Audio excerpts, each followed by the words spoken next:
Hola, hola, ¿qué tal? Bienvenidos a mi canal Moctezuma Clips. Y los quiero saludar y saludar a una invitada que admiro mucho, María Idalia Gómez. Es la segunda vez que tengo el privilegio de que esté aquí acompañándome. ¿Cómo estás, María Idalia? Muy bien y muy feliz de incursionar contigo ahora, tú y yo, aquí y con todos tus audiencias y todos quienes te escuchan y te ven. Maravilloso. Gracias por invitarme. Muchas gracias. Fíjate que eres la primera persona a la que voy a entrevistar y para mí, pues, Mm.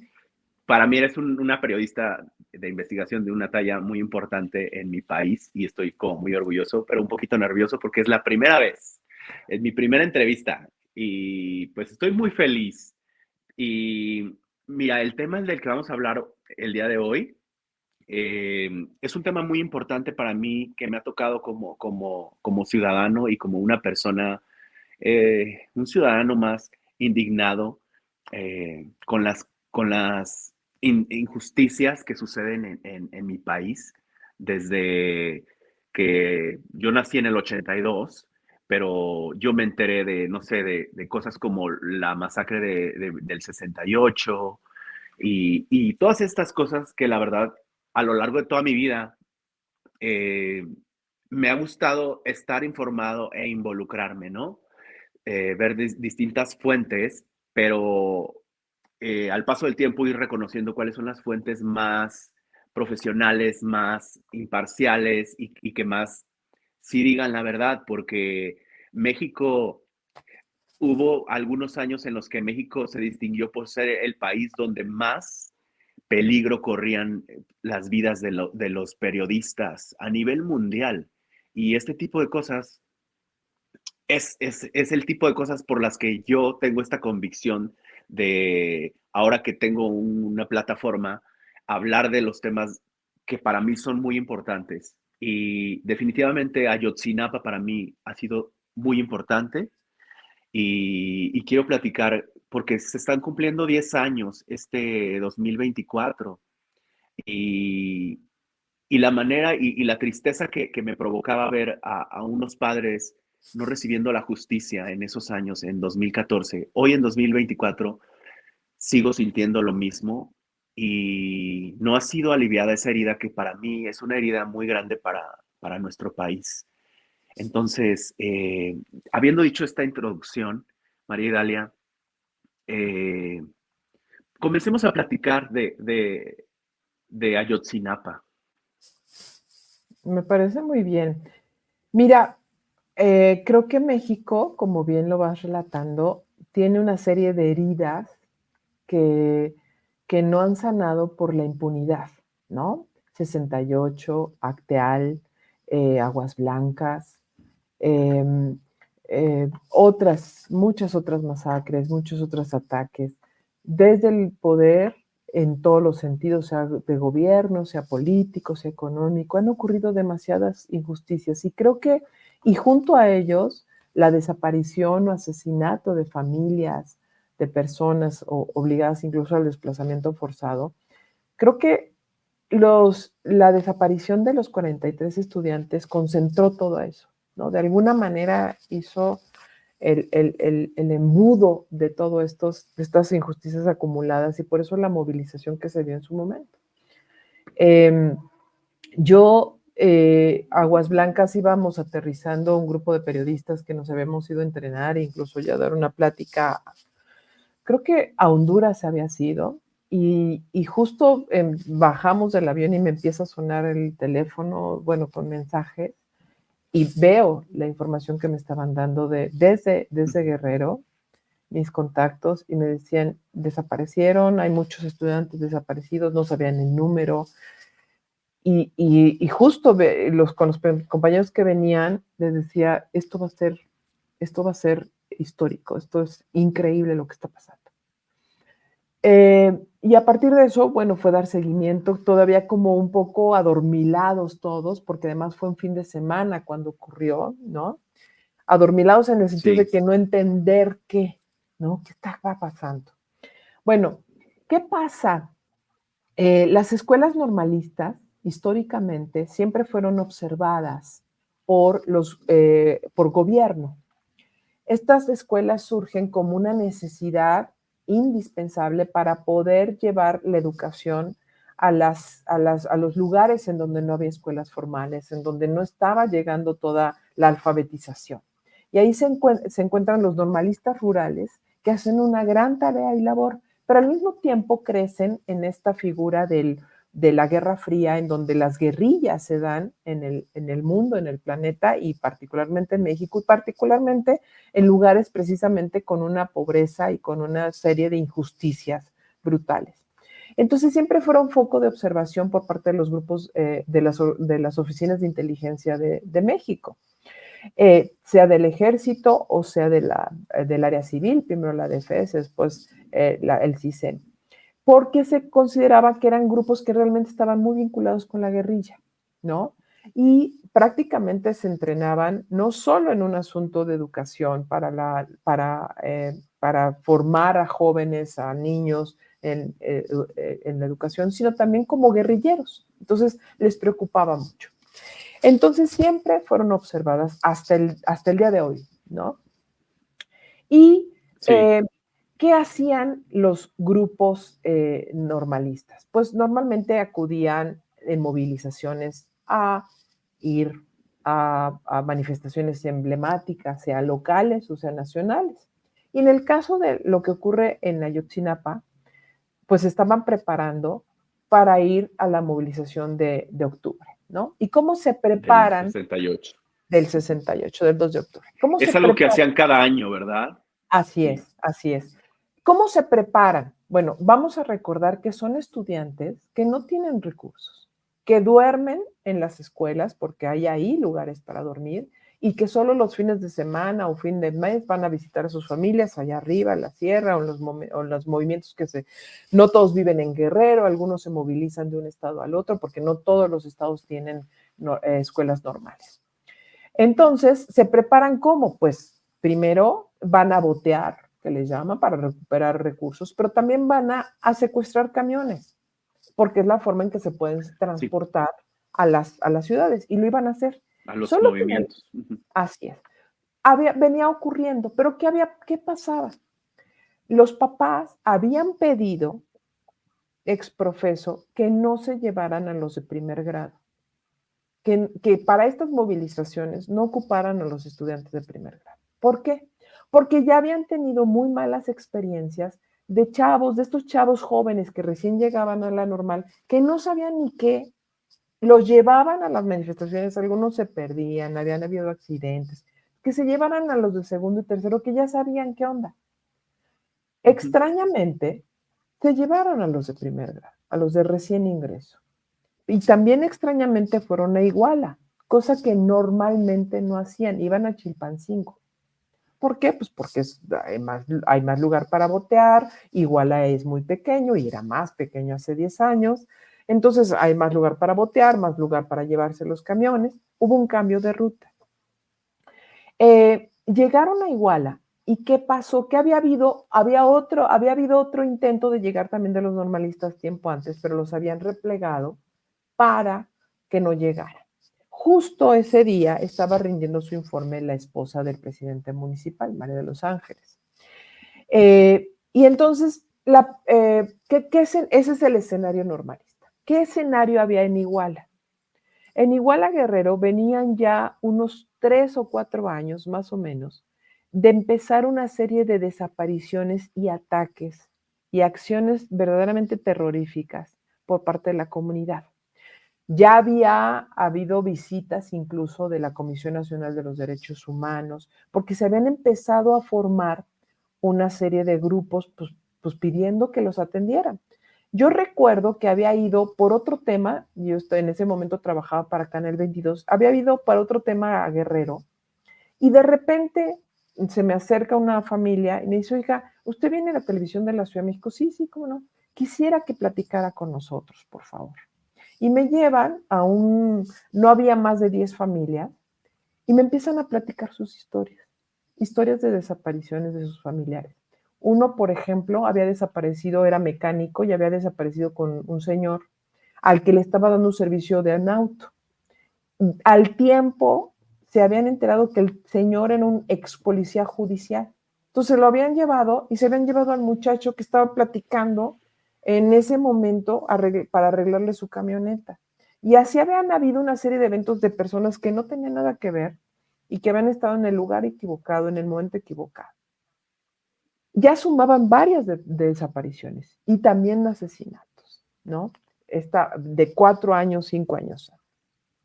Se venía Y acentuando. es justamente, yo creo que justamente esas desapariciones se dan mucho cuando obviamente hay un grupo criminal, ¿no? Un grupo de, sí, sí, o sea, Cuando, de cuando, un grupo, narcotráfico.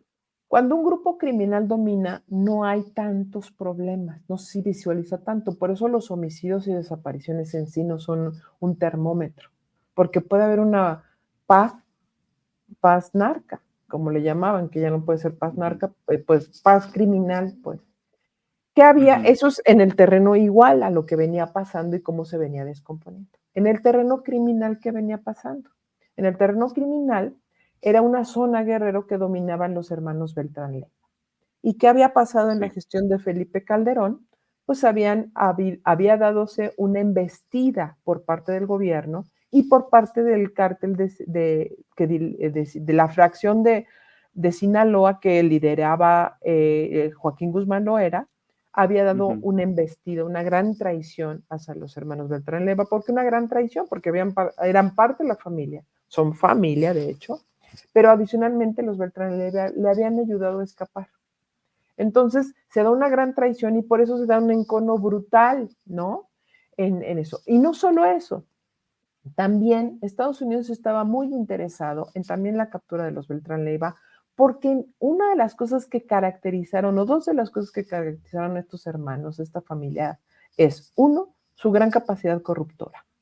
Eran personas que no necesitaban los balazos, se hacían amigos de todo mundo y prácticamente se granjeaban autoridad, sociedad, amigos, enemigos de todos los niveles. Entonces tenían un control muy interesante para un grupo criminal, es decir, soltaban dinero a diestra y siniestra y tenían amigos por todos lados. Y el otro factor que se daba es que eran muy estratégicos y lograban unir bandas que les servían y que lograban una operación de reloj muy bien hecha, ¿no? Por eso llamaba tanta la atención. Entonces se convirtieron en el blanco y hubo las detenciones y las muertes de sus líderes. ¿Qué pasó? Bueno, cuando ellos desaparecen y ningún otro grupo criminal de gran calado toma el control, los grupos locales que les servían y bajo los que se protegían y tenían una paz, al menos comercial, Entre comillas.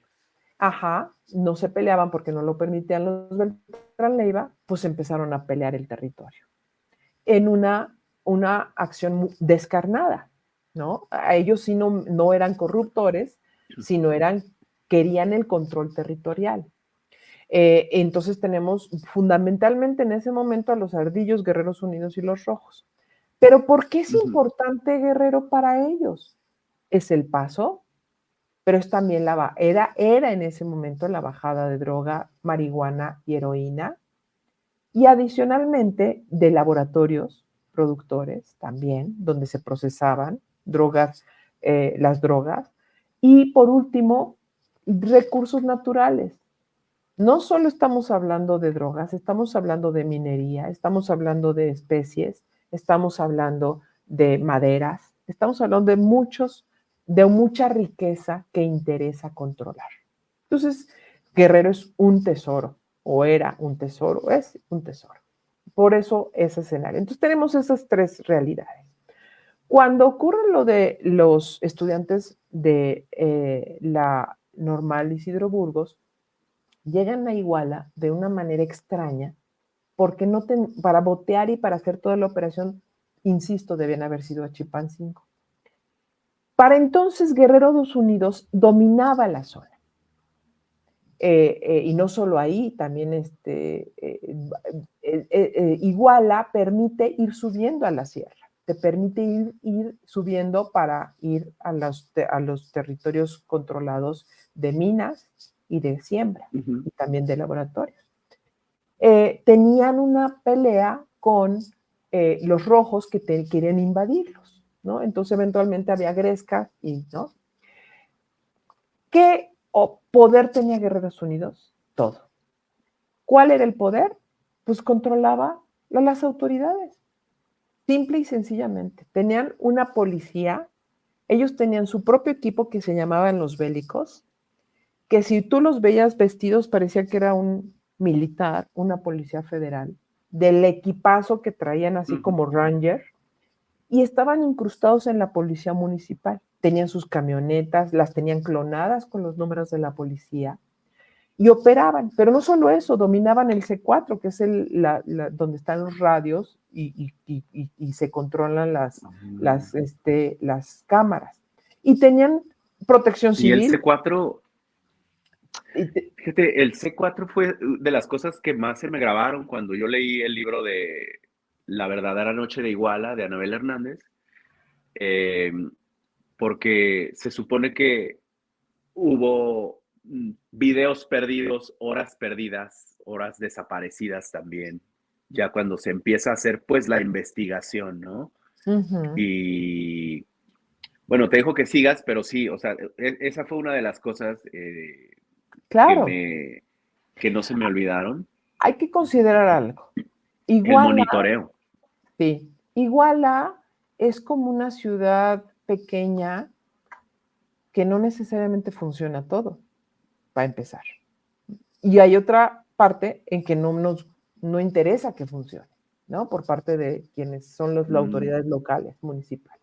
Entonces, tienen todo controlado. Entonces, tenían controlado la policía municipal, no solo la policía, sino además con su propio cuerpo incrustado en la policía, que se llamaban los bélicos.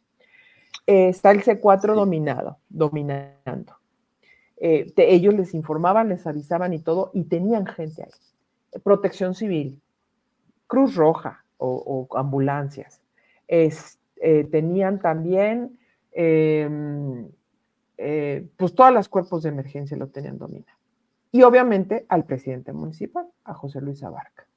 Entonces tenían toda la estructura de gobierno, de control dominada. Ahí que tenían, muy seguramente, porque además ya hay las acusaciones, pero muy probablemente son extensivas, al ejército dominado y controlado. Seguramente le pagaban dinero. En una hipótesis muy clara y además hay acusaciones. Los militares que están acusados hoy día no están acusados por la desaparición de los normalistas, ninguno. Están acusados de coparticipación con crimen organizado. Es decir, la hipótesis es cierta. Ellos se hacían de la vista gorda, volteaban al otro lado, no veían pasar, no veían el control que tenían, no lo denunciaban, no actuaron, no veían si pasaba drogas, no veían nada. Lo mismo la Policía Federal, la base. Pero hay que considerar que no había un regimiento donde había 500,000 soldados, ni tampoco 500,000 policías federales. Habían cuerpos de no más de 100 elementos del ejército, creo que eran 60, y de la Policía Federal también era un pequeño batallón que no superaban los 20. O sea, no pensemos que era toda la Policía Federal, eran los que estaban ahí y eran en complicidad. ¿Qué otro elemento se da? En paralelo, la Fiscalía del Estado, la Procuraduría de Justicia del Estado, en las mesas de reunión estatal, donde se incluso participaban el CISEN, la Marina, el Ejército, la Policía Federal, el gobernador, la PGR, denunciaba, necesitamos que nos apoyen porque estamos viendo en Iguala esto que está pasando, las desapariciones y tiene que ver con crimen organizado, entonces ayúdenos. ¿Qué pasó en esas mesas? No, nada. No ayudaban, el CISE no ayudaba, Policía Federal no ayudaba, no se hacían las operaciones que debían haberse hecho para impedir que tuvieran ese control criminal. Como no solo ocurre en Iguala, también en Cocula y también en otros de los municipios de la zona, ¿no? En el Y tiempo en el que tú, ese tiempo en el que tú visitaste Iguala y personas ahí, ciudadanos, pues te dicen que si eres de las noticias de Ciudad de México y que se te pueden platicar un poco, supongo que fue años antes de 2014, ¿no?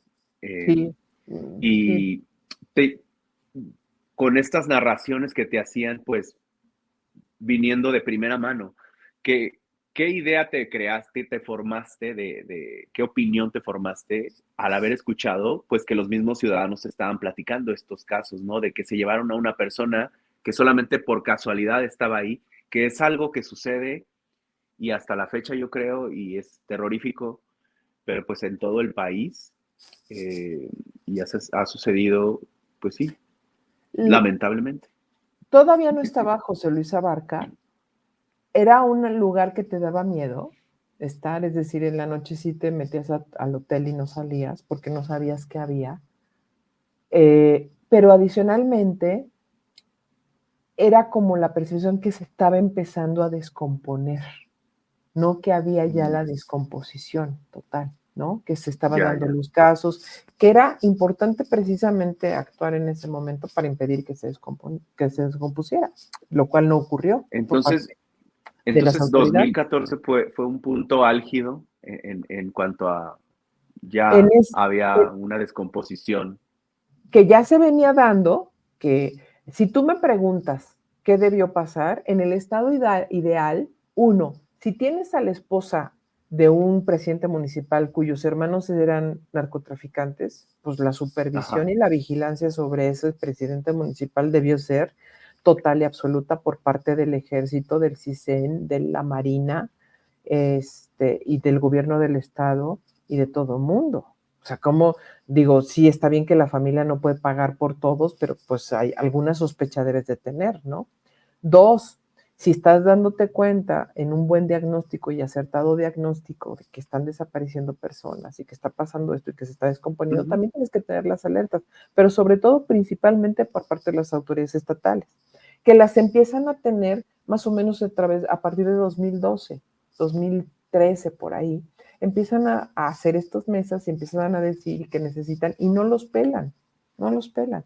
De hecho, ya para 2014 la Procuraduría del Estado tenía la orden, tenía no la orden de aprehensión, tenía la investigación ya contra José Luis Abarca.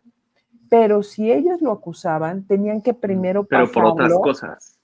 por su participación en el crimen organizado, no por otra cosa. Ah, ok. Pero, pero en delincuencia, ellos tenían que hacer asociación delictosa porque no existe el crimen organizado a nivel local, ¿no? Eso es federal. Entonces, por asociación delictuosa, ¿no? Entonces venían pidiéndole a las autoridades federales y presentándole elementos para que ellos hicieran su investigación, pero no les hacían caso. La Procuraduría General de la República, en manos entonces debió ser, no recuerdo quién estuvo antes de Murillo Karam, no hizo caso, ni el propio Murillo Karam, ni el CISEN, ni nadie hizo caso.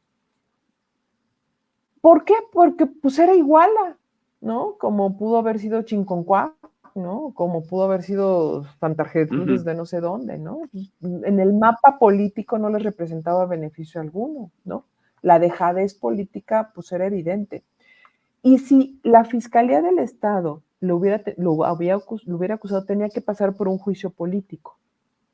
Y obviamente, como el Congreso iba a tardar mucho y se iba a escapar, como ocurrió. De hecho, se le llevó a juicio político y fue cuando huye José Luis Mm. Abarca y le facilitan todo, ¿no? Bueno, entonces, ese es el escenario en donde se da Ayotzinapa, porque es muy importante conocerlo. Extrañamente, insisto, se van a Iguala. ¿Por qué digo extrañamente? Porque eso es muy importante. No había razón de que estuvieran en Iguala, pero se van a Iguala. ¿Qué pasa? Este relato parte no solo del expediente que ha hecho la Procuraduría General de la República junto con la Fiscalía del Estado, sino también, sobre todo, de las escuchas, de los mensajes de texto que captó la DEA desde Chicago en una conexión que tenían Chicago-México. Y es entonces que te vas Ahorita dando ya cuenta en la administración de de Enrique Peña esto que me Nieto. estás platicando, ya fue, ok, porque ya con la comisión para el acceso la Comisión para la Verdad y el Acceso a la Justicia, esa se crea en este sexenio de Ya AMLO. con, Al haber pasado, pues se Andrés supondría que Manuel López Obrador. exacto, ya se suponía que era después de una verdad histórica de la que eh, se, pues sucede lo de que apresan a Murillo Caram ya ahorita, bueno, en este sexenio, ¿no? Hasta ahora. Ajá, Mira, exactamente. cuando uno, a ver qué pasó en la noche de Iguala a partir de todos estos elementos.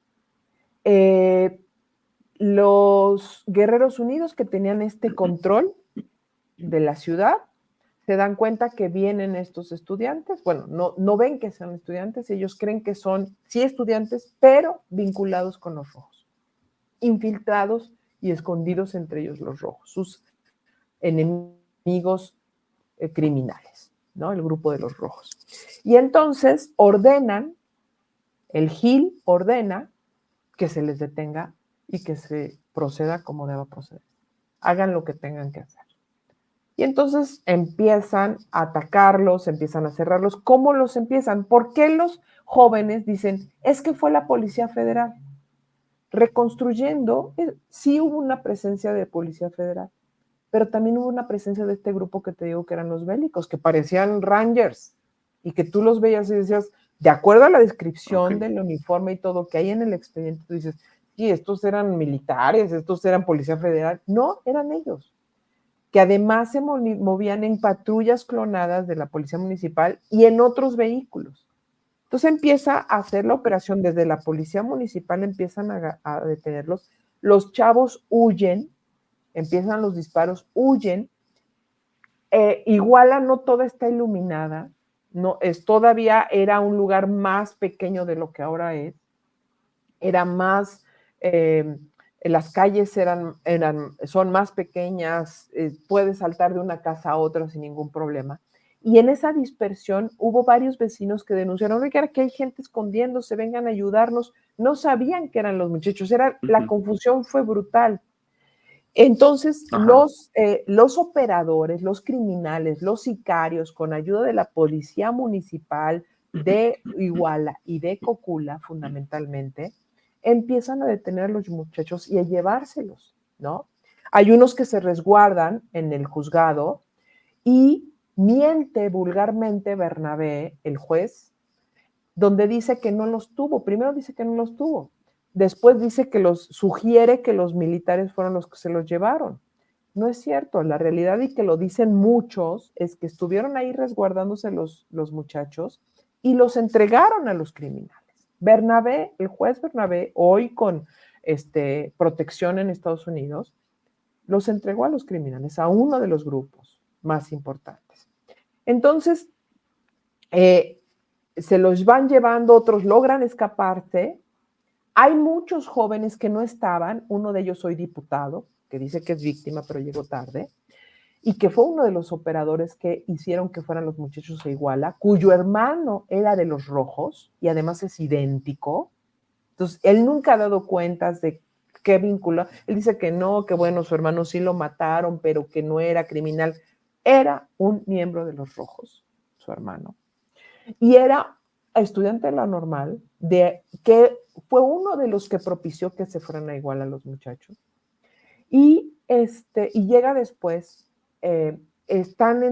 vemos los videos que hay. ¿Qué pasa ahí? Claro que los criminales estaban en toda una operación criminal, disparando, haciendo y demás. Logra pasar la fiscalía cuando llega la procuraduría, que logra llegar porque había bloqueos que habían hecho los criminales Y que, también. por cierto, uno de los camiones estaba muy cerca de la fiscalía, literalmente, ¿no? O sea, estaba literalmente como enfrente o una cosa así.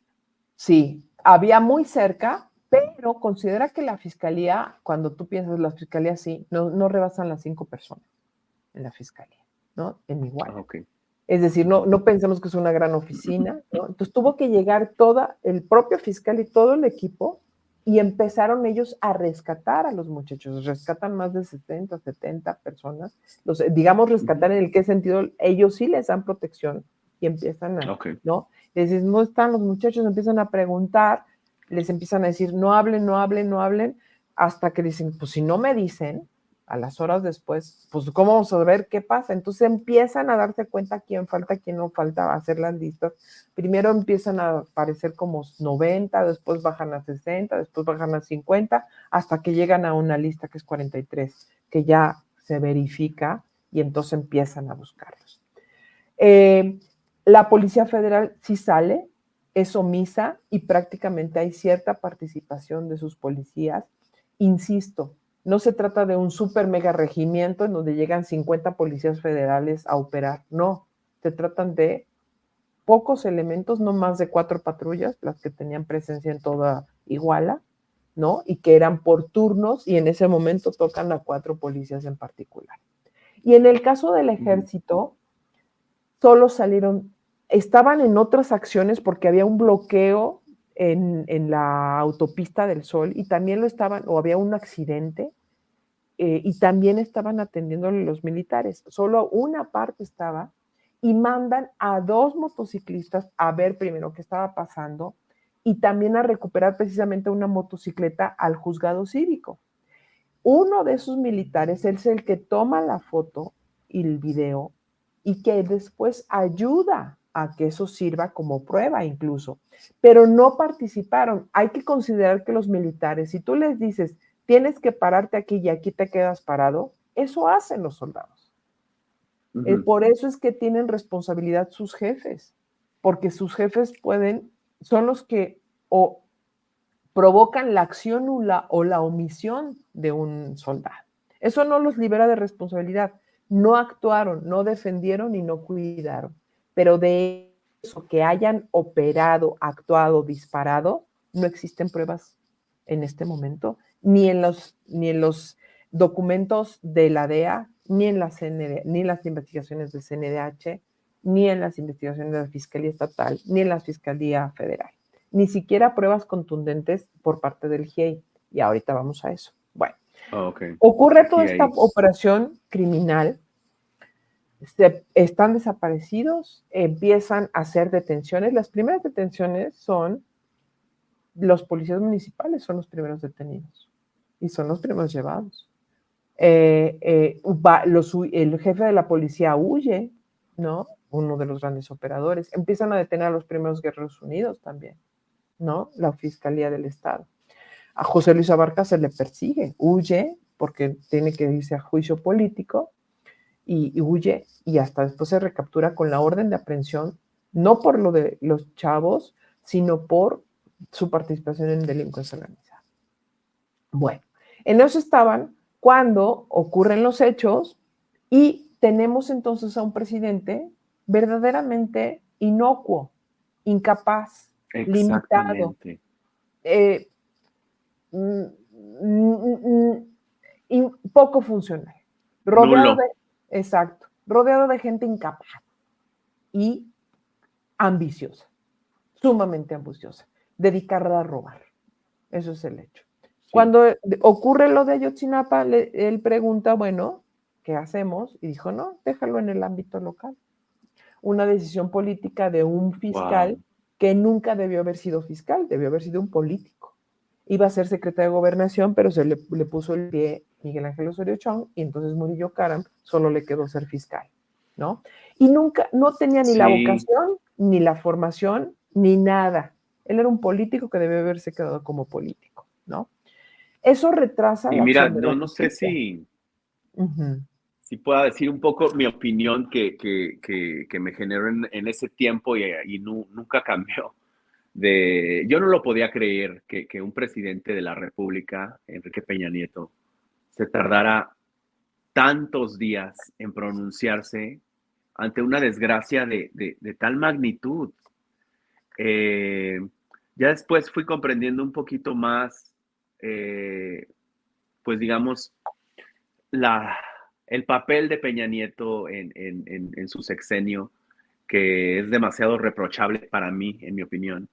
Y el hecho de tener esta paranoia, porque su popularidad había bajado demasiado a raíz pues de la investigación de Carmen Aristegui, de la Casa Blanca, y él literalmente tenía contratado este software de Pegas. Israel, Ujú. Pegasus, donde literalmente pues espiaban a todo mundo, y yo creo que esto también incluyó lo de Ayotzinapa, pero sí, esa parte que él no tuvo ni la más mínima humanidad, o sea, es algo que no me deja de, ¿sabes?, de sorprender o de indignar. Pues mira, veníamos de un gobierno de Calderón, en donde precisamente propicia estos espacios de impunidad y de estados tomados, aunque él diga lo contrario, que Ujú. diga que al contrario, Claro, peleó porque no se apoderaran del territorio, al contrario. Lo que hizo provocó este control de territorios. Y entonces esa responsabilidad moral, si no legal, ojalá fuera legal, pero por lo menos moral de Calderón y todo su equipo, debe quedar.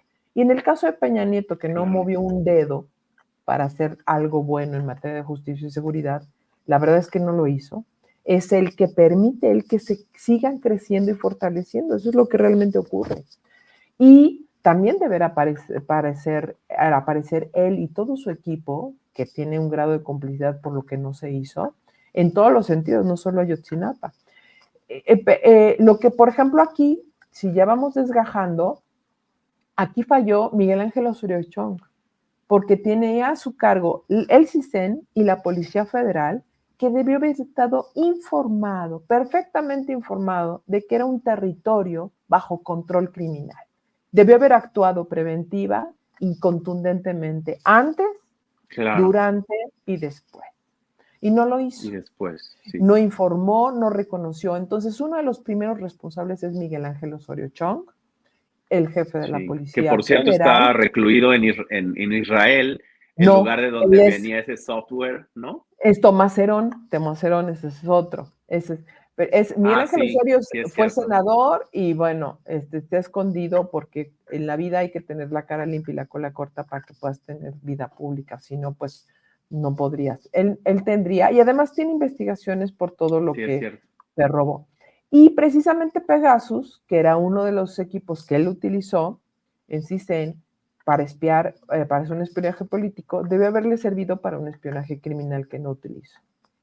El segundo protagonista, el fiscal o el procurador entonces, Jesús Murillo Caram, y su jefe de la Agencia Federal de Investigaciones, Tomás Herón.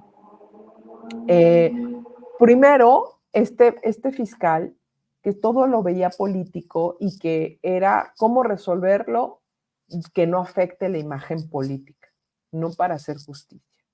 Y segundo, un Tomás Herón, un personaje que se creía súper policía, súper abogado y súper no sé qué, y que tenía todo el apoyo de Peña Nieto De directamente Peña Nieto. y la confianza de Murillo Karam, que tenía contacto con los gringos a quien les hablaba de tú y prácticamente los tenía dentro de la oficina, y lo mismo en los israelíes. Por eso está escondido en Israel, donde menciona, ¿no? Ambos, Sí, es cierto. ambos desafortunadamente cometieron acciones y omisiones que también descompusieron todo. Y el tercer personaje o institución también responsable, sí, son las Fuerzas Armadas, tanto los militares como los marinas, porque también debieron haber alertado y alzado la voz, primero para detectar que había un deterioro social en la entidad. Segundo, detectar que sus integrantes estaban teniendo un grado de complicidad con los criminales en Iguala, por lo menos, y no hicieron nada. Pero eso estamos hablando de lo previo, no la operación criminal. La operación criminal era tan brutal que cuando se dieron cuenta que se trataban de estudiantes y ya los tenían todos dispersos ellos mismos, los llevaron a la sierra, otros seguramente los mataron. ¿Qué hicieron para contener eso? De acuerdo a los mismos mensajes de Chicago, lo que hicieron es Ujú. llamar a todos sus aliados, a los que tenían sometidos por corrupción o sometidos por miedo, a que se manifestaran y cerraran las vías y exigieran la liberación de los policías, que ellos eran inocentes y que también empezaron a sembrar el caos a través de organizaciones de transportistas, de organizaciones de sindicatos, de policías, de familiares, los movilizaron allí en Iguala. Y ellos empezaron a sembrar el discurso de fue el Estado. ¿Para qué? Pues precisamente para distraer la atención y llevarla para acá. Entonces estamos hablando de grupos criminales que tienen inteligencia y contrainteligencia, que no son personajes que están ahí improvisados y que, no, precisamente con Calderón y con Peña se empoderaron, ¿no? En esta inacción del Estado. Cuando hicieron esta siembra y empiezan a distorsionar, pues uno que es de fuera empieza, pues, ¿qué pasó y cómo pasó? Entonces nos cuesta mucho como sociedad comprender qué pasó, ¿no? Porque no entendemos el contexto en lo que se está dando. Empiezan las investigaciones y lo que quería Murillo Karam era cerrar rápido la investigación. ¿Y qué hacía? Sí. No escuchaba a sus ministerios públicos, no escuchaba sus investigaciones, sus propias investigaciones en el expediente. Entonces, se basaba en lo que le decía Tomás Herón, ¿no? Y te digo, como se creía abogado, superpolicía e indestructible, pues hacía lo que se le antojaba. Él también quería cerrar el caso, a costa de lo que fuera. Entonces, lo que querían era saber dónde estaban los estudiantes, pero ya llevaban un mes de retraso. Era como su encomienda de ambos, yo creo, ¿no? Cerrar el Pues, caso.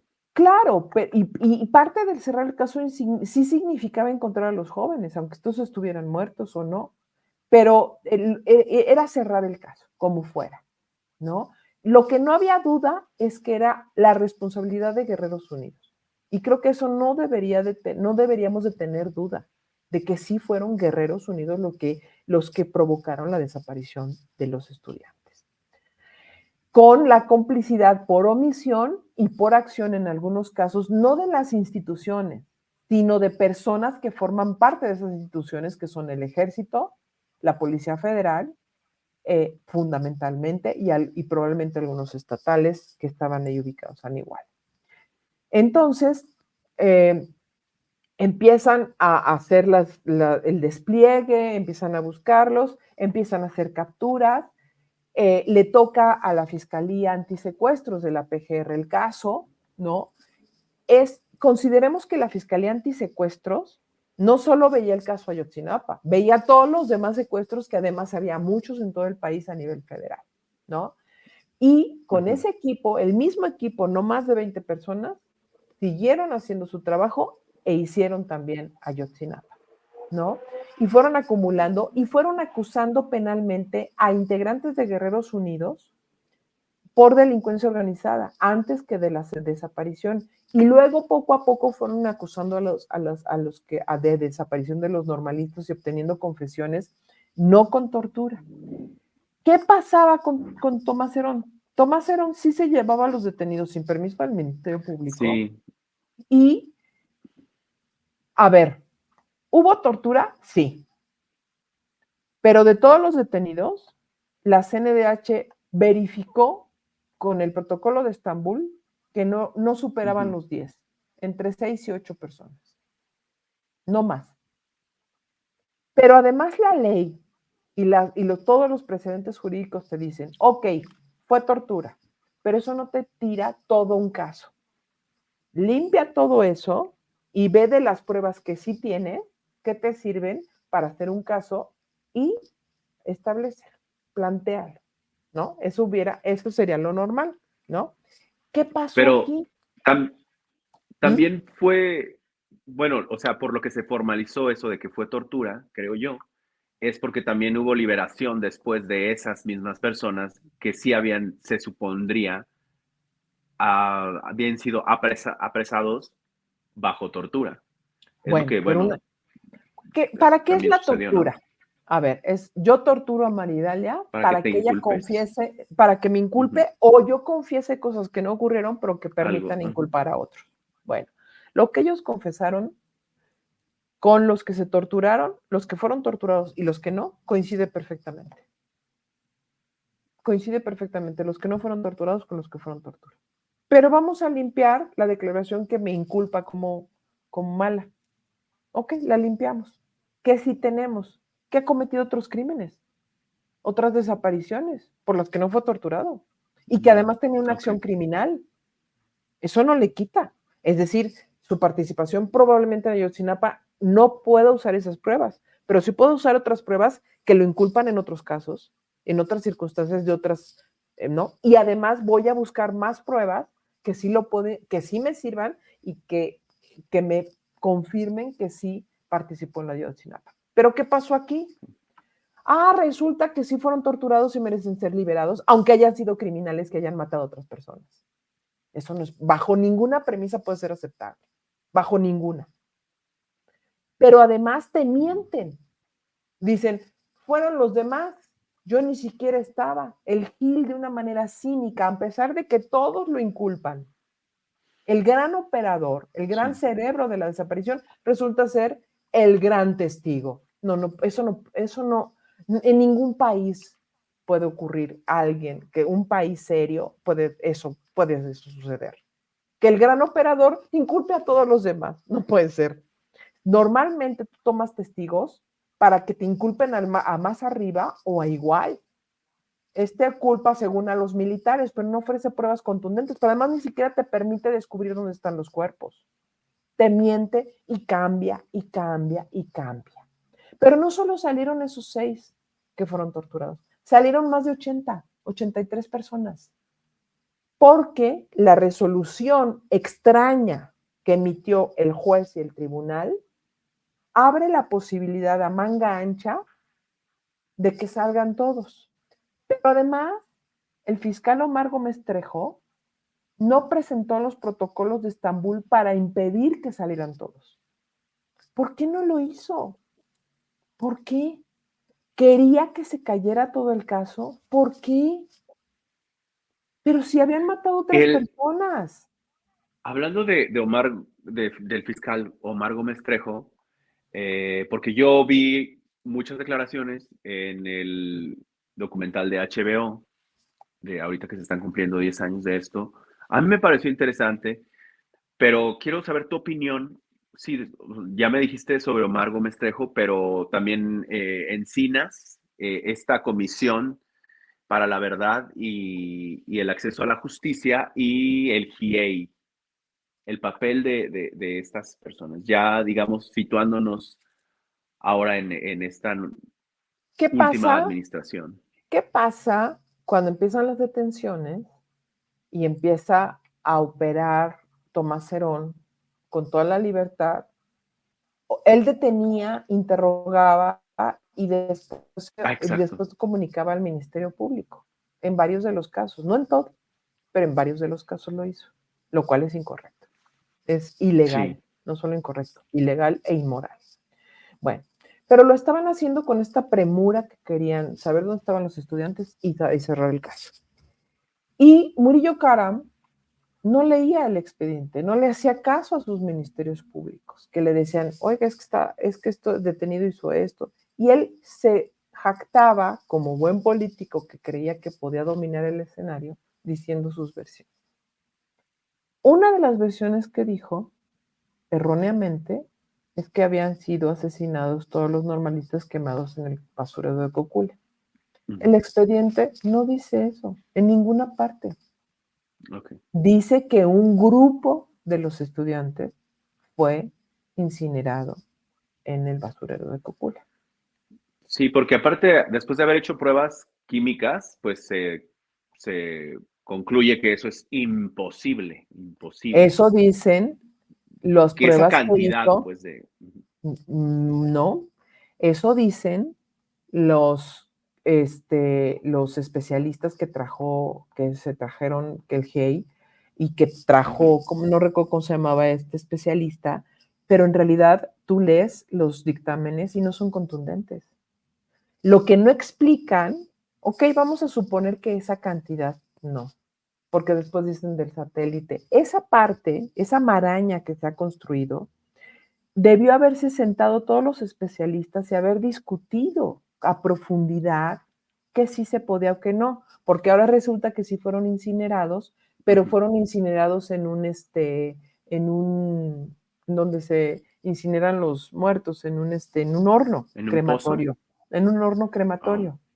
Pero es imposible, porque los rastros de los restos, un horno crematorio te da un fuego controlado y permanente. Los rastros que existen te muestran, los restos humanos, que no fue un fuego controlado ni permanente. Entonces no puede haber sido, pero además no existe un horno, ni dos, ni tres, en la región que hubiera podido calcinar a 43 normalistas. 43. No. No pudo, no existe. Ahora dicen esa versión. Ahora es la versión de Omar, es la versión de Encinas. Tampoco es creíble. Pero tampoco han explicado por qué encuentran las bolsas que ellos dicen que van a tirar al río. Nadie explica por qué hay restos que coinciden con los estudiantes que están en el vado del río. Es decir, que al momento de que tú lanzas la tierra de una bolsa, vuela y se incrusta en la parte del vado, en la parte lateral de la tierra. Ahí estuvieron haciendo pruebas y salieron los restos. Y coincide, después de mucho tiempo, coincide la tierra de ahí con la tierra del basurero. Yo quiero decirte que la mecánica de asesinato de los grupos criminales era incinerar para desaparecer o pasarlo por líquidos con aceites para disolver los cuerpos o enterrarlos. Esos eran los métodos, o sea, esto no es extraño que hubiera pasado. En efecto, eran varios. ¿Cuántos cuerpos? No sabemos. Existen elementos para suponer que sí hubo incineramiento en el basurero. Las pruebas que hicieron tanto los especialistas de Argentina como Torero, el especialista en fuego, ninguno son contundentes. Ninguno. Aunque diga el GIEI que lo es. Yo lo creí en su momento. Después de leerlos, lo he llevado, no sabes, con bomberos, con peritos que no tienen nada que ver con esto, con privados y públicos. Entonces me dicen, no, esto es más, se han burlado de varios de los expedientes. O sea, hasta con un patólogo lo he llevado, ¿no? Y se han burlado de los estos. Entonces a mí, más allá de quién diga la verdad que no me toca, quiero decir que no son contundentes. Si partimos de eso, lo que ahora toca para este caso es limpiarlo de todas las opiniones de todo mundo y de todos los que se jactan decir la verdad, porque no es cierto. O llevaron agua a su molino por una serie de intereses o por una serie de incapacidades. No hay más. Bueno, cuando tiene el caso la Fiscalía Antisecuestros, pues logran a detener casi a 70 personas de Guerreros Unidos, unos acusados por la desaparición y otros solo acusados por delincuencia organizada. Siguen las investigaciones, le quitan el caso a ellos, pero antes de esto, quiero decir que cuando Murillo Karam dice, ya me cansé en la conferencia de prensa en la cual yo estaba, él habla, de hecho, yo te puedo decir que me lo dice a mí. ¿Por qué? Porque hacemos una serie de preguntas y como estamos acostumbrados los Sí, claro. periodistas, decimos, lo que no me conteste a mí del todo, se lo pregunte el compañero que viene o compañera que viene atrás de nosotros periodistas, Ay, sí. además de sus preguntas. Entonces, así le estábamos haciendo, se da cuenta que no va a poder con nosotros porque estamos muy insistentes, y entonces ya me volteé a ver y me dice, ya me cansé, o sea, ya, prácticamente, o sea, ya, y se va, ¿no? Eso fue lo que pasó. Él quiere decir, como un acto de cierre, que todos los estudiantes fueron calcinados, ¿no? Y Ajá. no se espera que, por ejemplo, yo le hago 4 preguntas. La primera de ellas es, nos pasan un video y en ese video viene una serie de ropas que son extrañas. Yo le pregunto, ¿qué pruebas hicieron para confirmar que los estudiantes fueron arrojados al basurero? Si la camioneta dejó manchas, si hicieron pruebas en la barranca, no solo en el basurero, sino en toda la barranca. O sea, ¿qué pruebas hicieron? La segunda pregunta es si la ropa que nos presentaron en el video ya se la mostraron a los familiares para ver si la identificaron o de quién pertenece esa ropa. Y tercero, la tercera no me acuerdo, y la cuarta es si estaban investigando por acción o omisión al ejército. No. Wow. Me contesta la primera, que era sobre la ropa, y él trataba siempre de humillarte como periodista, para que tú dijeras, ay, sí, soy muy tonta, entonces ya no le Claro. pregunto por qué me da miedo. Esa era su táctica con periodistas y con todo mundo. Sí. Entonces me dice, Es que son políticos viejos lobos de mar, ¿no? Entonces, obviamente, tienen tanto colmillo, altivez, ujú, tanto colmillo y tanta arrogancia, que obviamente, pues los ven como enemigos, ¿no? A los así es. periodistas. Y además había estado controlando así la prensa en toda su vida política. O sea, sí Sí, intimidaba, ¿no? Entonces me contesta, me dice, a ver, señora, si le estoy diciendo que se volvieron cenizas, ¿de qué ropa me está hablando? Y entonces empieza, eso es especular, por eso les pido que no especulen. Entonces yo me sentí agredida, entonces él creyó que yo me iba y claro. ya. No, me regresé y le dije, a ver, señor, con un tono muy fuerte, y le digo, no, me refiero a las ropas que ustedes nos presentaron en el video. Y de esas quiero que me hable. Se sorprendió muchísimo. Nadie le había contestado así. Entonces me Qué contesta, bueno. no, pues es que estas ropas que no, se ve, ni siquiera había visto el video, así te das Apenado. cuenta, o sea, se lo pasa, Exactamente. fíjate cómo quería sembrar una verdad por un interés político solamente. Ujú. La segunda pregunta, entonces me dice, bueno, y van a pasar otra, le dije, no me ha contestado. ¿Cuál esta? Y le vuelvo a repetir.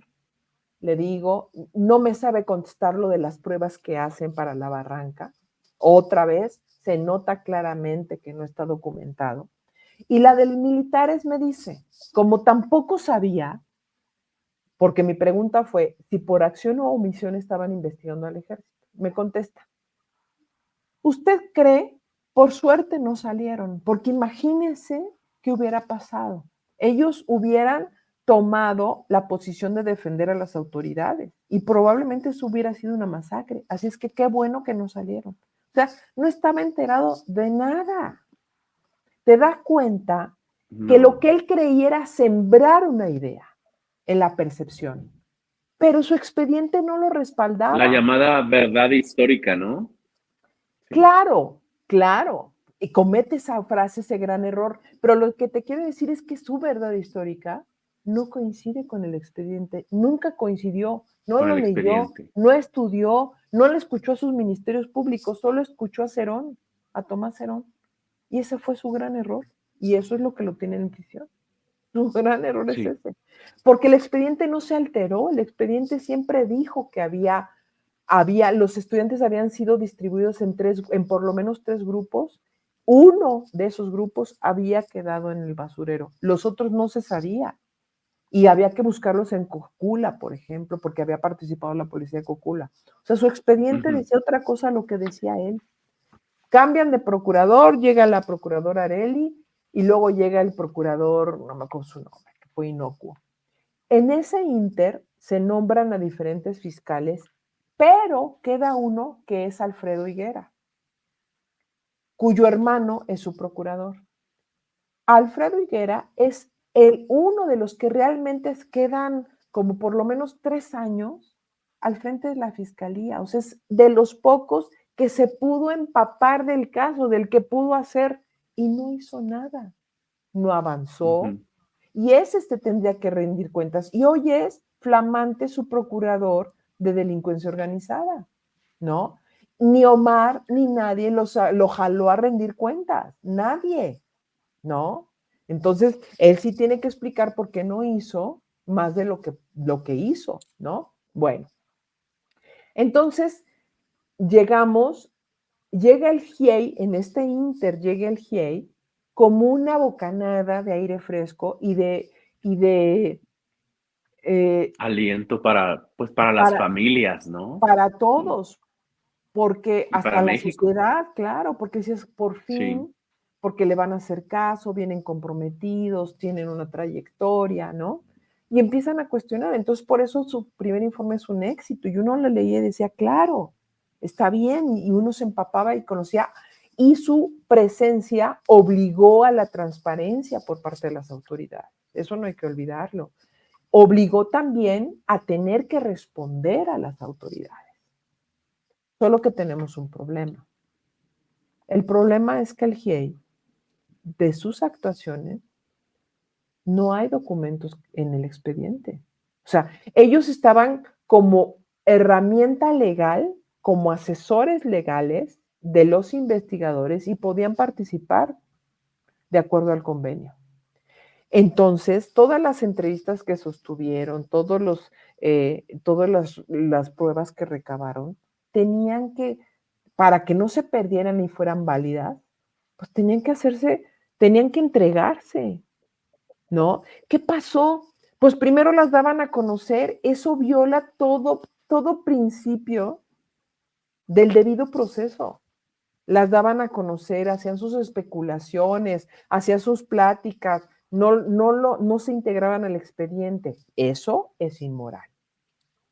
Porque por un lado, así como Murillo Karam quiso convencer al mundo de que habían sido todos muertos y era la operación criminal, lo mismo el GIEI trató de pura percepción y de declaraciones, ahora sí que a punta de declaraciones, decir que las instituciones y que fue el Estado. Y entonces, por ejemplo, en el último video que dan a conocer, el que ellos sugieren que la Marina sembró las bolsas de plástico, ¿no? Es tan mala su actuación hay, que el hay uno de un video video donde sí está, creo que Murillo, o no es no de recuerdo Tomás si Herón. era Cerón. Tomás Herón, que sí, Ujú. literalmente sí se veía que una persona estaba obligada a estar ahí por Ese él, ¿no? O sea, hallazgo, en ese ese video. hallazgo se da gracias, porque además hasta Tomás Herón convocó a la prensa. A un activista, ¿no? Creo. Era uno de los detenidos, a uno de los detenidos de Guerreros Ah, Unidos. Era tan protagonista, su narcisismo rebasaba que hasta ya había llamado a la prensa local para que le tomaran fotos. ¿Y sabes quién descubre eso? El documental de las tortugas de Temoris Greco. Eso pone en sí, evidencia. Ellos, sí. y entonces el GIEI se da cuenta de eso, hasta después. Pero en realidad, lo que hace Tomás Herón es, obtiene la confesión de este detenido, lo sube a un helicóptero para que en una suerte de reconstrucción de hechos le diga cómo fue. El único problema es que el señor ni notificó al Ministerio Público, ni el Ministerio Público lo acompañó, aunque dice que llegó tarde, es mentira, ni lo acompañó, ni certificó con un médico legista que quien salía no llevaba lesiones, ni quien llegaba. Eso daña el debido proceso. Eso dañó el debido proceso y sembró la duda. Sea verdad o no, sembró la duda. Ahora es Ok. exactamente lo mismo que hizo Murillo, lo hizo Cerón y lo hizo el GIEI. El GIEI dice, esto pues no es válido. Claro que no es válido, tienen toda la razón del mundo, ¿no? Pero eso no invalida todo lo demás, solo invalida eso, ¿no? Los demás El testimonios, que, ¿mm? y el que el GIEI tenga cosas válidas y que no estén asentadas en un expediente, ¿de quién dependía? Del GIEI. ¿De ellos mismos? Es que tú imagínate, yo soy el GIEI y pues yo planeo que vamos a ir a entrevistarte a ti. Si no le aviso al Ministerio Público que te voy a entrevistar a ti y después digo, es que Paul me dijo toda la verdad de Yotzinapa y ya va el Ministerio Público y dice, oye, Paul, dinos toda la verdad de Yotzinapa. No, yo en ustedes no confío. No, no quiero decir nada. No, no es cierto que haya dicho la verdad. Ah, Entonces, pues ellos tenían que haber dicho, bueno, a ver, hicimos esta grabación, ujú. entregarla al Ministerio Público y decir, nosotros certificamos que esa grabación se hizo de esta manera, con esta manera, y así le dan validez a una grabación. Porque yo te digo, Paul, te voy a grabar, y digo en la grabación, estoy grabando en este momento a Paul, en estas circunstancias, es tal día, de tal fecha, y él está aceptando esta entrevista, no hay ningún problema, y empezamos a platicar.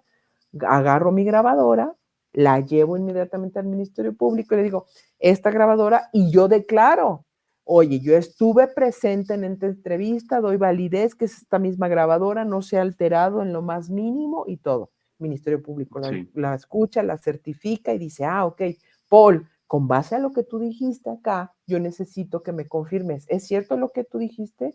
A ver, escucho la grabación. La escuché, sí, es cierto. Eso no pasó. Okay. Eso es Bueno, gravísimo. una cosa bueno, yo creo que ellos también muchas veces han hablado de posible corrupción. De hecho, si México no fuera un país corrupto, o sea, o varios países de Latinoamérica no tuvieran corrupción, no se crearían estos órganos de, pues sí, ¿no? De personas extranjeras que vienen a ver las cosas desde un lente más neutral, ¿no? Entonces, Claro. ellos, al ver que hay corrupción, ¿no sería ese el impedimento de llevarlo a la instancia formal y hacer que se certificaran esas cosas? Esa es Pues mi duda, mira, porque creo que ellos sí han hablado de eso. no puedo pensar por ellos, pero no justifica. Entonces, ¿cómo los vas a llevar a prisión? ¿Cómo vas a proceder? O sea, ¿cómo vas a llegar a la verdad? Solo porque yo voy a hacer un acto de fe de lo que tú me dijiste a mí y ellos dicen que dijo. O sea, ¿cómo le vamos a hacer aquí? ¿Vamos a creer en el Espíritu Santo que bajó o cómo? No, a ver, no. O una de dos, o denuncian que no pudieron actuar y se van, pero ellos Ok. recibían un salario. Empezaron yendo a hoteles muy baratos y terminaron en hoteles de gran lujo. Yo siento que mi dinero ellos lo usaron. Yo, Maridalia Ciudadana, o sea, era evidente. Comían en grandes restaurantes. Por favor, ellos, pero a ver, vamos a suponer que lo hicieron equivocadamente. Ok, pero cuando estuvo Omar Gómez Trejo tampoco, si era de su equipo, Cuando tampoco volvieron, ¿no? certificaron. Sí. Tampoco certificaron. No, nunca se fue, el GIEI nunca se fue. No, nunca se fue. A ver, al contrario, en los interrogatorios participaban miembros del GIEI, estaban presentes. No. Ahora, así como te digo que Higuera fue uno de los fiscales que más perduró, el segundo, o más bien el primero que más tiempo estuvo al frente de la fiscalía fue Omar Gómez Trejo. ¿Qué cuentas da? Como servidor público, es responsable de dar cuentas. Que me diga ahora que tuvo que huir del país porque no hubo las condiciones y que no pudo avanzar y que las presiones fueron muchas, discúlpame como te lo voy a decir, papito, renuncia inmediatamente porque si tú cobraste un salario estás obligado a actuar. Y si no, la ley te persigue. A ver, ya tenemos que quitarnos de esos funcionarios públicos, funcionarios o funcionarias, que dicen, es que no pude hacer nada por la corrupción. No, pues entonces renuncia, ¿no? Con un acto de dignidad. No, ese argumento no es válido. No es Denuncia, válido. sí. Claro, actúa. Renuncia, Lo que pasó es que pero denuncia le también. filtraban todos. Claro, y actúa.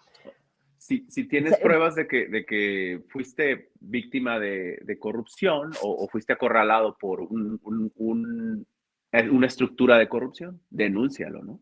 Claro, y tener valor. Es lo que tenemos que hacer todos. Sí. Así es. Ahora, yo te quiero decir que las personas que fueron torturadas, muchas de ellas fueron denunciadas por el mismo Ministerio Público, es decir, le llegaban con golpes, certificaron los golpes y se los fueron a denunciar a los órganos internos para investigaciones. Eso enojó mucho a Tomás Herón, porque sí había las investigaciones por tortura internas, es cierto. Sí. O sea, aquí lo que pasa es que precisamente Murillo Karam, Tomás Herón, Alfredo Higuera, Omar Gómez Trejo y el GIEI dijeron la verdad que cada uno le convino. Y las cosas que convinieron. Te ponía como ejemplo el último video en donde el GIEI sugiere que la Marina sembró las bolsas negras en el basurero y que pide que se investigue, porque eso es muy padre. Oye, yo creo que Paul fue el criminal, investíguenlo. Ay, güey, pues a ver de dónde agarro que Paul fue el criminal, pues espérame, ¿cómo le hago? Óyeme, así no se hacen las cosas. Bueno, ellos sugieren que sembraron las bolsas. Todos los informes que hay es que ellos tenían presencia en la Marina ahí en ese momento para dar seguridad a los ministerios públicos y a los peritos que estaban actuando en ese momento y que estaban ayudándoles a lo que era la recolección. Ok, a lo mejor eso no es cierto, a lo mejor sí hubo una siembra, pero ¿qué crees? Como el video lo filtraron a los medios, en particular al país, no sirve como prueba. Lo invalidaron como prueba al Wow. haberlo filtrado. Y no solo fue ese video, fueron otros elementos de prueba. Los invalidaron ellos mismos, Omar Gómez Trejo y el GIEI. El Omar Gómez Trejo filtró mucha información, especialmente al país, al periódico El País. Eso no se hace, porque precisamente invalidas pruebas. Exactamente lo mismo que hizo con la tortura Tomás Herón, lo hizo el GIEI con Omar. A lo que voy es, quiero pensar que ninguno tuvo la maldad de provocar esto. Pero lo que sí hicieron, defendiendo sus intereses políticos, ideológicos, o sepa Dios cuáles, ensuciaron todo el caso. Todos ensuciaron el caso. Liberaron 80 personas y no sabemos dónde están los jóvenes. Y los papás no tienen la verdad. Hasta hoy día. Y mi última, digamos, pregunta eh, es respecto a la parte en la que comienza el mandato de AMLO y era de sus más grandes promesas hacia el pueblo mexicano y hasta los padres, que son los más importantes, de que se les iba a hacer justicia, ¿no?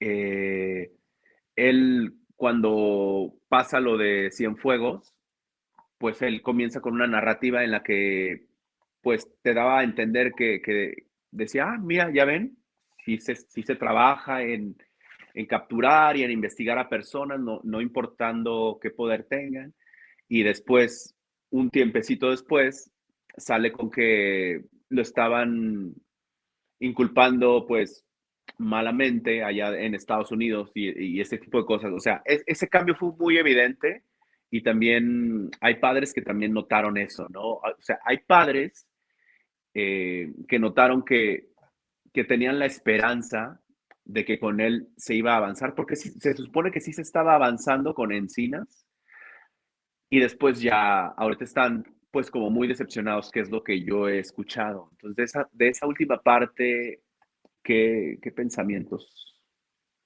Mira, así como tienes? todos los involucrados que te digo, que pienso que yo quiero pensar que no hubo maldad de parte de ninguno, sino una Ajá. mezcla de intereses y visiones que ensuciaron todo.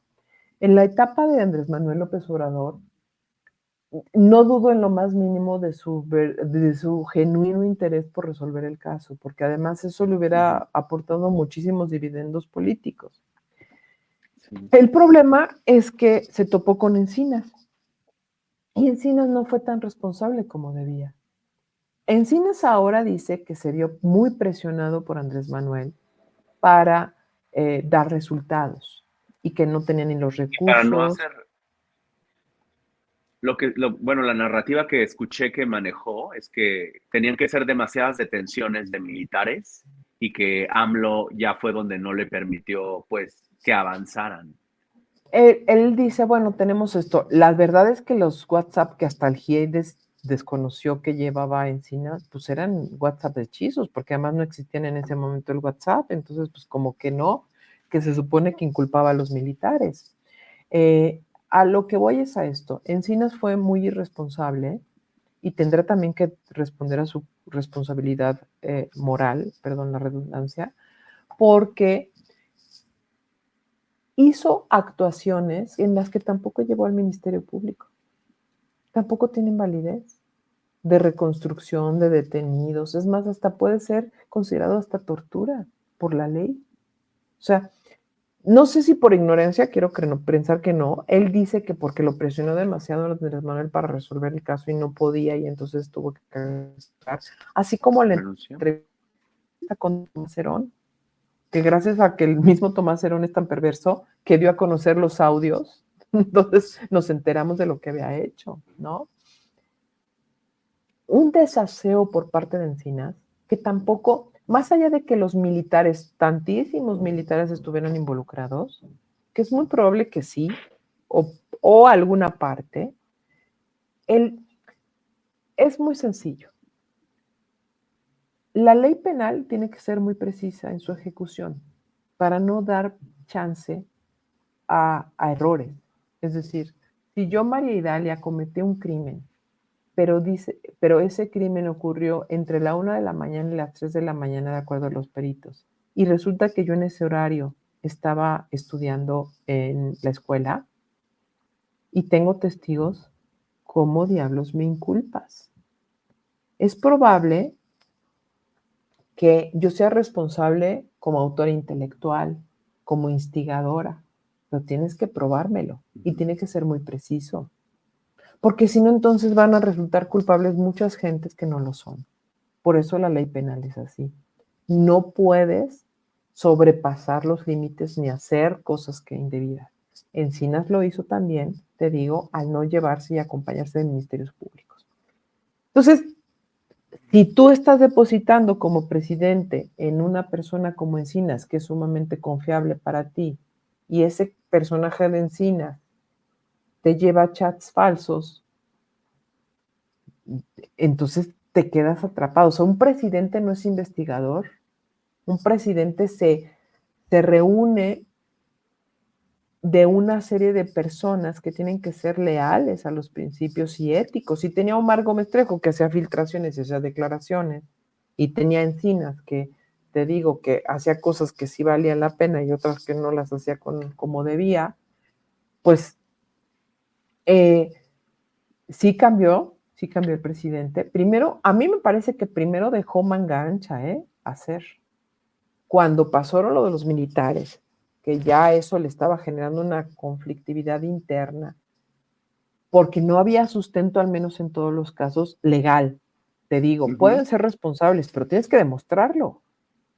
Si no lo puedes demostrar, por lo menos denúncialo con los hechos. Es decir, no puedo demostrar que Maridalia es culpable, pero miren, ella hizo esto, esto y esto y esto, lo que nos lleva a la convicción de que sí hay una responsabilidad, pero no la podemos probar porque no hay pruebas, ya se extinguieron, ya se perdieron, pero al menos hay una responsabilidad moral. Bueno, eso no hizo nadie. Entonces el presidente da un giro, sí le enoja mucho lo de los militares, porque al momento de limpiar todo el caso, pues no era toda la lista, al menos de las que había pruebas. Eso no quita que más adelante se le prueben, pero al menos de las que había pruebas. Entonces, eso te puede generar un conflicto interno muy grande. O sea, tú no, si la institución que te está representando el apoyo para la lucha contra el crimen, tú la golpeas internamente, tú no vas a tener su lealtad. Cuando tú tienes, si vas a acusar a un general, acúsalo con todas las pruebas, contundentes. Porque yo recuerdo, eso ocurrió en los 90, a finales de los 90, cuando detienen al general Jesús Gutiérrez Rebollo, acusado vinculado con el narcotraficante En los Amado tiempos Carrillo Fuente de en Cedillo. los tiempos del, sí, sí, sí, Bueno, del para Señor de hacer los Cielos. para hacer la detención, así es. Para hacer la detención, el general secretario convocó a todos los militares, a todos los generales de división, brigadier y brigada, los convocó a la Secretaría de la Defensa. Y les dijo que había pruebas contundentes contra el general, porque además era un general reconocido, aplaudido, abrazado por todo el mundo. y entonces les dijo, esto no se va a permitir. ¿Por qué? ¿Qué podía pasarle al militar? Pues podía tener ahí unos levantamientos internos muy fuertes. O sea, si no daba la información contundente y las órdenes contundentes. Y de hecho, la conferencia de prensa se da en presencia de todos los generales. ¿Para qué? Para que llegue fuerte y claro, ¿no? Para que sea estruendoso lo que dice un general secretario y que sea leccionador. Entonces, tú no puedes acusar a un general, no, porque sin pruebas, tiene que ser contundente, muy contundente, Sí. ¿no? Entonces, Uy, también Maridalia. es un papel político, o Fíjate sea, que no es aprendo solo muchísimo blanco y negro. ¿Mm? sí, aprendo muchísimo de tu conocimiento porque, bueno, o sea, esta parte de lo jurídico yo lo he visto pasar en muchas ocasiones. Por darte un ejemplo, un crimen de un feminicidio en Monterrey, los canales de Monterrey filtraban, bueno, más bien la fiscalía filtraba cosas que se daban a conocer primero en el canal local de ahí de Monterrey y en lugar de que hicieran la investigación bien, yo hablo de la muerte de Devani Escobar, pero, y después te das cuenta, yo ahorita estoy aprendiendo contigo que cuando como ya fue filtrado, ya no puede servir como una prueba formal porque no fue certificada y todo esto, ¿no? O se elimina. Entonces, ese tipo de cosas, de verdad, aprendo mucho contigo. Y este caso, pues nos podríamos aventar 2, 3 horas, es algo demasiado complejo, pero Así es. pues no deja de indignarnos y no deja de... Yo estoy también entendiendo mucho de omisiones, de torpezas, de mal actuar, que no se sabe si a veces es con dolo o es por intereses ocultos o por intereses de diferentes poderes, de diferentes partidos o todo eso, ¿no? Que es algo que Grupos es externos, la historia de internos, siempre, o sea, es la historia de siempre así es. en México y en muchos de los países latinoamericanos, eh, desgraciadamente, pero wow, o sea, esta plática me ha dejado demasiado de conocimiento que ya tenía, pero ahora estoy como que incorporando mucho de lo que tú me estás diciendo y estoy demasiado como muy contento con tu presencia y estoy demasiado agradecido que por una segunda vez hayas venido a acompañarme en mi canal y no te quiero tampoco, no quiero abusar mucho de tu tiempo y ya en otra ocasión podremos tal vez conversar puede ser de este tema o de otros y también como ya les había dicho, nosotros admiramos mucho tu canal, María Idalia, que es Paso a Desnivel con tus compañeros que son Paso a nivel. fantásticos. Y yo de verdad siempre los veo mucho y cuando necesiten que vayan, o sea, si algún día quieran ¿Que nos invitarnos, ya saben enlacemos? Sí, que, sí, sí, sí. que vamos a estar ahí muy felices. Tenemos que Pero algún aterrizarlo. mensaje, sí, claro que sí, bueno, hay que planearlo. Quisiera Sí. que termináramos con algún mensaje final de este caso que está cumpliendo 10 años y que, wow, de verdad contigo aprendí muchísimo porque o sea, es de primera mano que tú fuiste una persona que estuvo literalmente en esa conferencia que dio Murillo Caram. Es demasiado valioso lo que has traído el día de hoy a la audiencia. Y no lo dejo, ¿eh? Y no porque sí creo que es un caso emblemático. ¿Con qué cerraría? Sí. Yo me pregunto, y a manera de reflexión, es, ¿los abogados que representan a los papás les están diciendo toda la verdad? ¿O Ujú. también los están usando o no?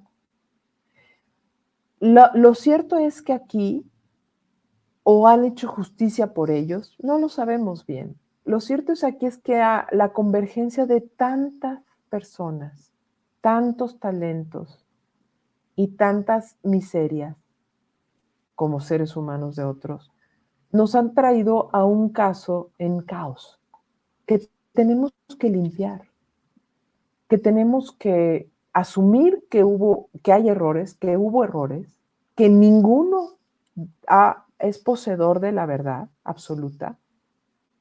Ni el presidente Andrés Manuel, ni Peña, ni sus colaboradores, asumir su responsabilidad cada una de esas personas que desde su posición no hizo justicia, y asumir también que ha habido equivocaciones y también acusaciones injustas, también lo ha habido, y que faltan muchos por ser detenidos.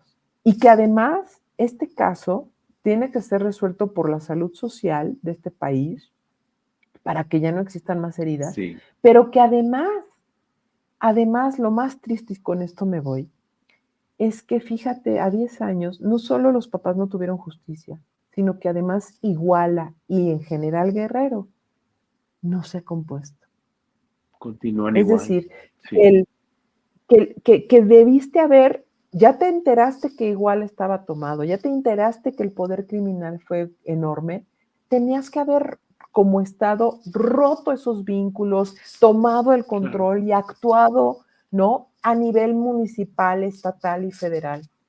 Y hoy día Guerrero está igual o peor de hace 10 años. Y eso implica a toda la sociedad guerrerense la que está sufriendo. Entonces, creo que todos los funcionarios públicos, todos, de todos los niveles, pueden decir perfectamente, fallamos, ¿no?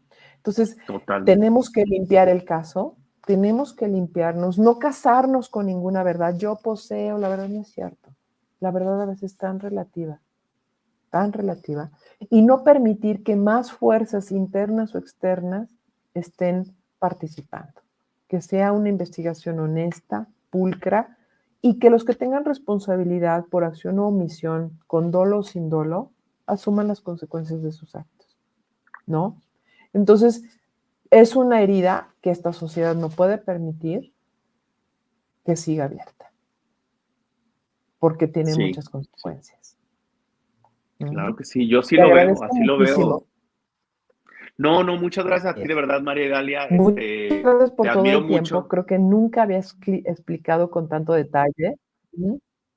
Ay, no, estoy muy agradecido, de verdad. Muchísimas gracias Gracias por estar aquí, por tus porque yo sí palabras. soy Yo muy, me muy, siento muy. muy feliz, muy cómoda de platicar contigo en los Ay, espacios, gracias. ¿eh? No, es que, o sea, te admiro como una periodista seria de investigación y con todo el bagaje que tienes. Y de verdad, siempre vas a contar conmigo, aunque sea un canal chiquito, o también con Narcisismo TV, que es un poquito más grandecito. Pero no, o sea, estamos encantados contigo y la gente de verdad ha comentado cosas muy bellas hacia esa última entrevista que tuvimos hablando del caso Trevi Andrade, que bueno, intentamos cubrir casos que de cierta manera nos tocan en las fibras emocionales y las fibras pues de ciudadanos indignados, ¿no? Y Latinoamericanos. eso es muy importante. Sí, Explicarlos y decir por qué para comprender, fuera de ideologías, fuera de lo, no, es explicar, explicar. Tenemos que explicar, tenemos que parar en el estruendo y reflexionar y explicar. Eso, es eso lo que tenemos que hacer ahora, para que como sociedad primero nos reconciliemos y vayamos comprendiendo qué podemos hacer, qué sí podemos hacer y qué debemos exigir. Eso es lo que toca en este momento histórico de este país y del mundo incluso, ¿no? sí, sí, sí, sí. Te Qué gran agradezco mensaje. mucho, mucho, mucho. Mm, No, a ti, muchas gracias de verdad. Un abracito y nos vemos muy pronto por acá o Seguro por que sí. allá. Chao, chao. Gracias. Y saludos a tu audiencia, que ojalá a ver qué comentarios nos dan esta vez. Claro que Mm, sí. Muchas gracias, Maridalia. chao, chao. Un abrazo.